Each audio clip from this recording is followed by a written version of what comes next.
Hi, my name is Hagström. I'm a clinical researcher in hepatology here at the Karolinska University Hospital in Stockholm, Sweden.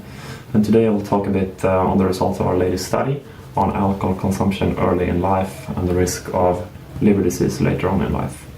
So as most people know, alcohol consumption can lead to cirrhosis of the liver. However, what can be considered a safe cutoff level for alcohol consumption that is safe is less clear.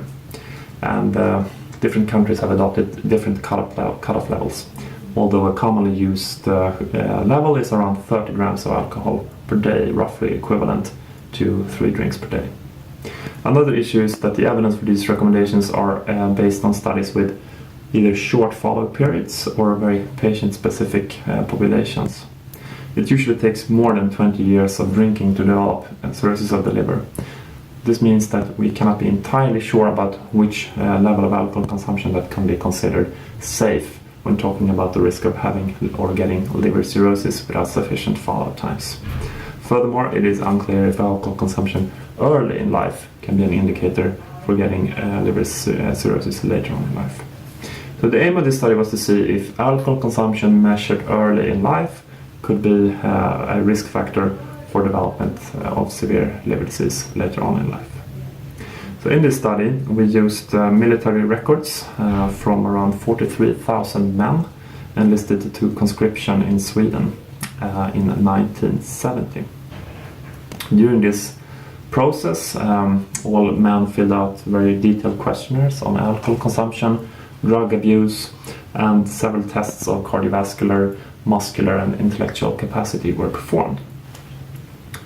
Now, by use of this unique Swedish personal identification number, we could link this cohort to other population-based registers, and from this we could identify all cases of what we call severe liver disease. Now, this was defined as a diagnosis of either cirrhosis, decompensated cirrhosis, liver failure, hepatocellular carcinoma, or death in liver disease.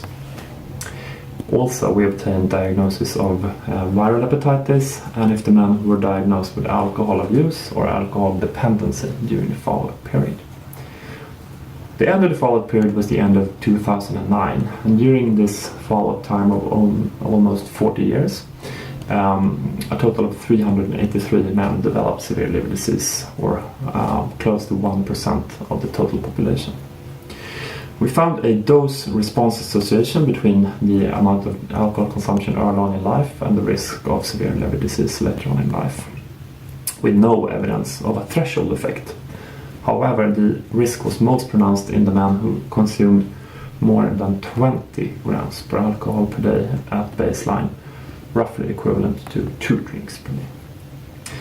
If we exclude all the men with viral hepatitis, there were no changes of the results. However, we found a clear association between how much you drank at baseline and the risk of having alcohol abuse or alcohol dependency diagnosis during the follow-up period. Based on these results, we conclude that alcohol consumption early on in life is a risk factor for development of severe liver disease later on in life, and that this most likely is an effect of continued and increased drinking. Measures to identify at-risk consumers early on in life might be one way to reduce the burden of alcoholic liver disease on society. Finally, current cutoff levels for what can be considered safe alcohol consumption in men might have to be revised. Thank you so much for viewing.